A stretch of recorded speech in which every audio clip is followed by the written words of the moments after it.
तर आरक्षण उपसमिती समोर कोर्टाच्या निर्णयाचा पेच आला। कारण मंत्रिमंडळ उपसमितीत कोर्टाच्या निर्णयावर चर्चा। आरक्षणाबाबत निर्णय घेताना कोर्टाचे निर्णयाची अडचण आहे, कोर्टाचा सन्मान ठेवून आरक्षण देण्याचा पेच आहे।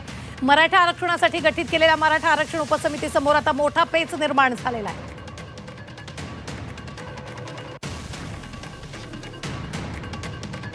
कायदेशीर बाबींवर संध्याकाळी चर्चा होणार आहे। मराठ्यांना ओबीसीतून आरक्षण मिळणार का? कारण मोठा पेच आता निर्माण झालेला आहे।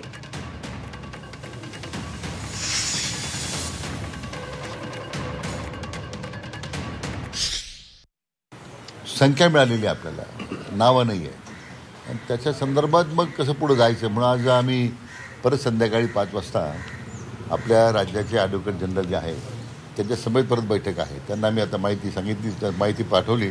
आमच्या विधी व न्याय विभागाचे सचिव आहेत मंत्रालयातील आपल्या, आणि आमच्या विभागाचे जे सचिव आहेत त्यांच्या समेत आता पुन्हा 5 वाजता ॲडव्होकेट जनरल यांची समेत चर्चा होईल।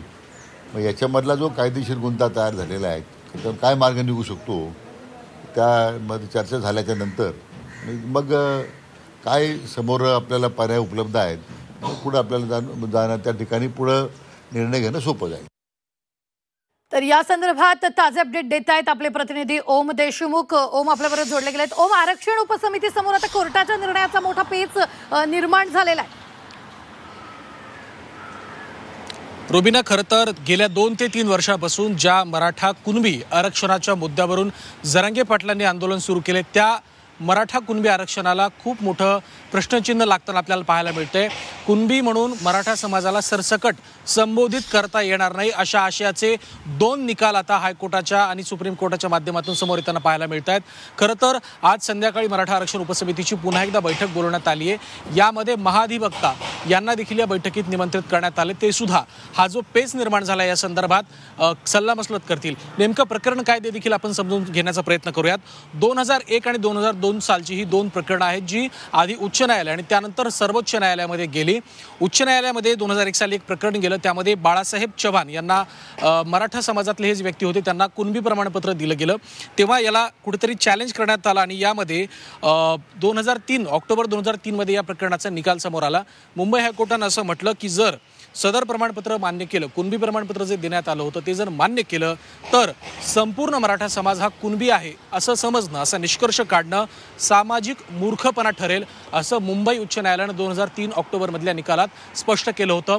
जेव्हा या निकालाच्या विरोधात चव्हाण यांनी सर्वोच्च न्यायालयामध्ये सुप्रीम कोर्टामध्ये याचिका दाखल केली, त्याला आव्हान दिलं, तेव्हा सुद्धा सर्वोच्च न्यायालयानं उच्च न्यायालयाच्या निकालाच्या विरोधात जाण्यास नकार दिला आणि हस्तक्षेप आम्ही यामध्ये करणार नाही आणि त्यामुळे ही याचिका सुप्रीम कोर्टाकडनं सुद्धा खारिज करण्यात आली होती। क्रमांक 1। क्रमांक 2चा मुद्दा म्हणजे 2002 साली सुद्धा अशाच एक प्रकार समोर आला होता, ते म्हणजे सुहास दशरथे यांना सुद्धा याच संदर्भामध्ये त्यांनी याचिका केली होती। तेव्हा मुंबई हायकोर्टानं असं म्हटलं होतं की जर जात पडताळणी समिती जी भूमिका मांडते ती स्वीकारण्यात आली तर मराठा समाजाच्या प्रत्येक व्यक्तीला कुणबी प्रमाणपत्र दिलं जाईल। आणि या पुढचा निष्कर्ष जो कोर्टाने मांडला तो अत्यंत महत्त्वाचा होता की जर अशा पद्धतीनं आपण निष्कर्ष मांडत गेलो तर महाराष्ट्रातलं वास्तविक सामाजिक व्यवस्थेच्या विरोधात हा निकाल असेल। त्यामुळे सातत्यानं मराठा समाजाला सरसकट कुणबीमधून आरक्षण देण्यात यावं, सर्टिफिकेट देण्यात यावीत, या पद्धतीची मागणी आणि भूमिका जी मनोज जरांगेंकडनं करण्यात येते त्याला कुठेतरी आता न्यायालयिक पेचाला सामोरं जावं लागतंय असं दिसतंय।